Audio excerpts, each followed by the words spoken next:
నమస్తే. Welcome to signal TV. ఒక ముచ్చట గురించి మాట్లాడాలంటేనే చాలా జుగుప్సాకరంగా ఉంది. ఎందుకంటే ఒక కన్న తల్లి ముగ్గురు పిల్లల్ని విషమిచ్చి చంపేసింది. ఈ ఘటన మార్చి 27వ తారీఖు రాత్రి 9 గంటల తర్వాత జరిగింది.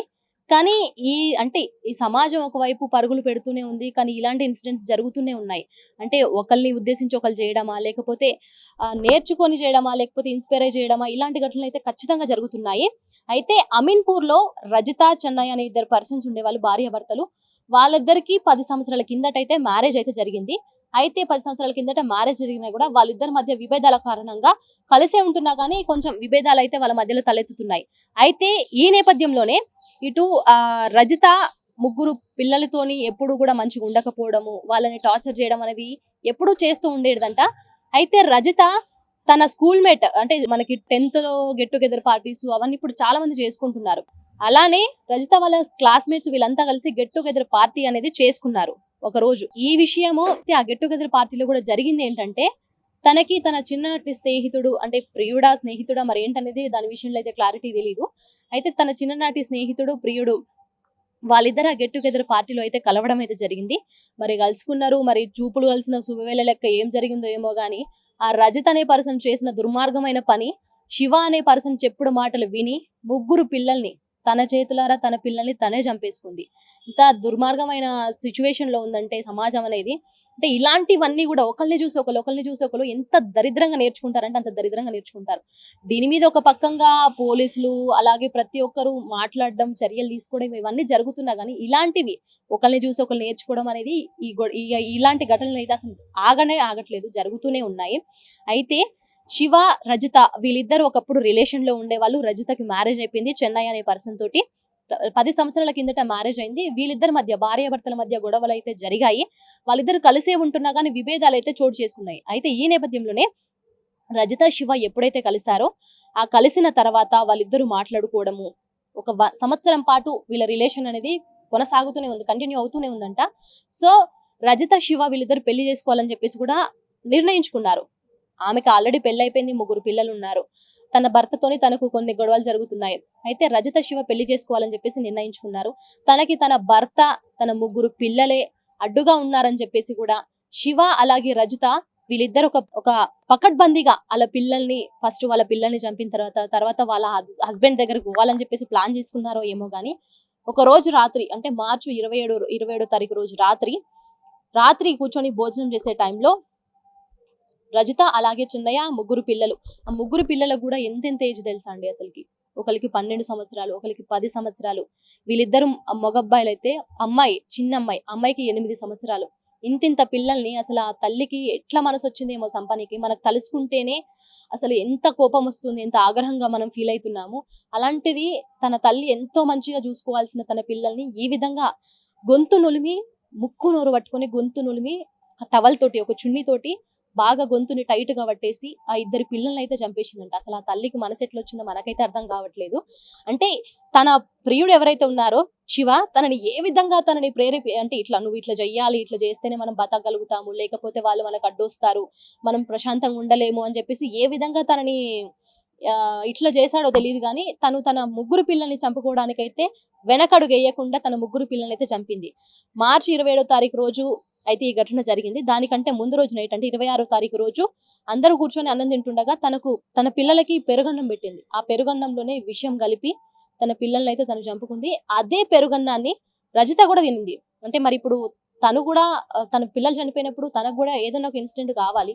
బట్ ఏంటంటే తన పిల్లలకి పెరుగన్నం ఇచ్చిన తర్వాత గొంతు మీద చున్నీతోటి బాగా టై చేసేసి బాగా గట్టిగా గొంతు నులిమి ముక్కు నోరు రెండు మూసి ఊపిరాడకుండా తన హస్బెండ్ అంటే ఎట్లా ఇమాజిన్ చేసుకున్నారో గానీ తను చెప్తుంటే ఒక పక్కంగా కన్నీళ్ళు వస్తున్నాయి. ఆ విధంగా ఉంది. అంటే అంతంత చిన్న చిన్న పిల్లలు మనకి నార్మల్ గా ఒక 2 నిమిషాలు మనకి బ్రీత్ ఆడకపోతేనే ఎంతో భయం వేస్తుంది.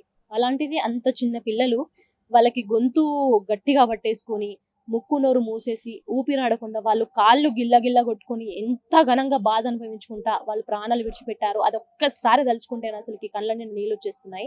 మరి ఆ తల్లికి మనసు ఎట్లా వచ్చిందో అర్థం కావట్లేదు. అయితే ఈ ఘటన చోటు చేసుకొని ఒక 1 వీక్ అయితూనే ఉంది. కానీ తన తండ్రి ఈ బాధల నుంచి అయితే కొనుక్కోలేకపోతున్నాడని చెప్పేసి చెప్పుకోవాలి. ఎందుకంటే ఇంటికెళ్తే చాలు, ఇంట్లో ఉంటే చాలు, నాకు నా పిల్లలే గుర్తుకొస్తున్నారు. నా భార్య చేసిన పనికి నన్ను చంపేసినా బాగుంటుండే, నా పిల్లల్ని ఉంచుకొని నన్ను చంపేసినా బాగుంటుండే అని చెప్పేసి కూడా తన భర్త ఆవేదన అయితే వ్యక్తం చేస్తున్నాడు. నా పిల్లలే అడ్డుగా ఉంటే అది వేరే అనాథాశ్రయంలో చేర్చో, లేకపోతే నన్ను అడ్డు తొలగించుకోనో, నా పిల్లలైనా బ్రతికినిచ్చి ఉంటే బాగుండేది. నా భార్య ఎంతో బాగా చూసుకున్నాను. ఇక్కడ హైదరాబాద్‌లో ఒక ఫ్లాట్ కూడా తన పేరు మీద రాయించాను నేను. తను పెళ్లి చేసుకునే ముందు కూడా వాళ్ళ ఇంట్లో వాళ్ళు ఆస్తిగా మా అమ్మాయి పేరు మీద రాయండి అని చెప్పేసానంటే, దానికి కూడా నా ఆస్తి మొత్తం అమ్మాయి పేరు మీద రాసేసాను, నా భార్య పేరు మీద. నాకు ఆల్రెడీ ఫస్ట్ మ్యారేజ్ అయిపోయింది. కానీ ఈ రజత్ అనే పర్సన్ నాకు సెకండ్ వైఫ్.